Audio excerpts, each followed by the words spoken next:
ये गर्मी निकालने वालों के कार्यकर्ता ठंडे पड़ गए पहले चरण में ही,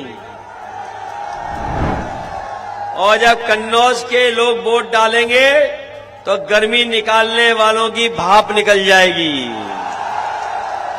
उत्तर प्रदेश विधानसभा के तीसरे चरण के लिए 20 फरवरी को वोटिंग होनी है, जिसको लेकर सभी राजनीतिक पार्टियां पूरे जोर शोर से प्रचार कर रही हैं। इसी बीच चौथे चरण के चुनाव को लेकर election watch association for democratic reform यानी कि एडीआर ने अपनी एक रिपोर्ट जारी की है, जिसके मुताबिक 27 जनवरी को होने वाले चौथे चरण के मतदान को लेकर 59 विधानसभा सीटों 624 प्रत्याशी अपनी किस्मत आजमा रहे हैं। इसमें एडीआर ने 621 उम्मीदवारों के शपथ पत्रों की जांच की है, जिसमें पता चला है कि 621 में से 167 प्रत्याशियों पर आपराधिक मामले दर्ज हैं। इन्होंने उत्तर प्रदेश में अन्याय किया कि नहीं किया बताओ। चौथे चरण एडीआर यूपी इलेक्शन वॉच की रिपोर्ट। 167 यानी कि 27% उम्मीदवारों पर आपराधिक मामले दर्ज हैं। 129 यानी कि 21% प्रत्याशियों पर गंभीर आपराधिक मामले दर्ज हैं। कांग्रेस के 58 उम्मीदवारों 31 पर आपराधिक मामले दर्ज हैं। समाजवादी पार्टी के 57 प्रत्याशियों में से 30 पर आपराधिक मामले दर्ज हैं। बीएसपी के 59 प्रत्याशियों में से 26 पर आपराधिक रिकॉर्ड हैं। 57 प्रत्याशियों में से 23 पर आपराधिक मामले दर्ज हैं। आम आदमी पार्टी के 45 प्रत्याशियों में से 11 पर आपराधिक रिकॉर्ड। वहीं गंभीर आपराधिक मामलों को लेकर एडीआर यूपी इलेक्शन वॉच की ओर से जारी किए गए रिपोर्ट के मुताबिक चौथे चरण गंभीर आपराधिक मामलों वाले उम्मीदवार। कांग्रेस के 58 में से 22 प्रत्याशियों पर गंभीर आपराधिक मामले दर्ज हैं। समाजवादी पार्टी के 57 में 22 गंभीर प्रत्याशियों पर गंभीर मामले दर्ज हैं। बीएसपी के 59 प्रत्याशियों में से 22 पर गंभीर आपराधिक मामले दर्ज हैं। बीएसपी के 57 प्रत्याशियों में से 17 के ऊपर गंभीर आपराधिक मामले दर्ज हैं। आम आदमी पार्टी के 45 प्रत्याशियों में से 9 के ऊपर गंभीर आपराधिक रिकॉर्ड। जबकि तीसरे चरण के चुनाव को लेकर जारी एडीआर रिपोर्ट की बात की जाए तो टॉप 3 दागी प्रत्याशियों में सबसे पहले नंबर पर समाजवादी पार्टी के प्रत्याशी का नाम आता है।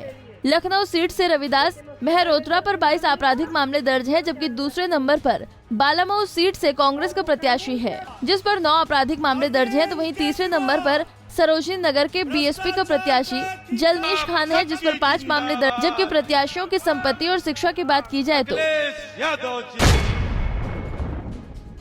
चौथे चरण के उम्मीदवार संपत्ति के मामले में एडीआर की रिपोर्ट।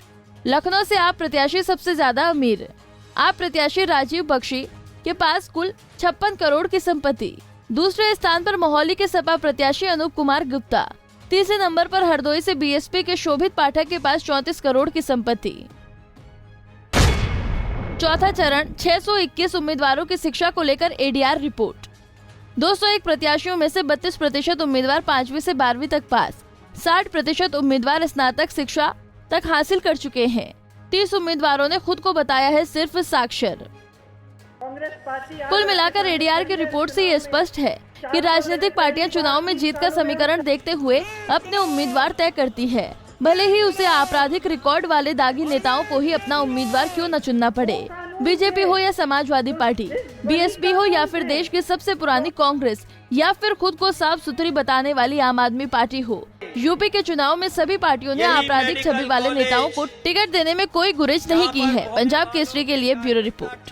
पड़ गए पहले चरण में ही, और जब कन्नौज के लोग वोट डालेंगे तो गर्मी निकालने वालों की भाप निकल जाएगी और इनका धुआं उड़ा देंगे इस बार कन्नौज के लोग। बताओ, आपको और हमें बदनाम करने की कोशिश की थी कि नहीं की थी? एक इत्र व्यापारी, हमारा पुराना कन्नौज का परिचय है इत्र से। ये इत्र के कारोबार से हमारी पहचान है दुनिया में। न जाने कितने किसान, न जाने कितने लोग इस कारोबार से जुड़े हैं। समाजवादी सरकार थी तो इत्र का व्यापार बढ़ाना चाहते थे,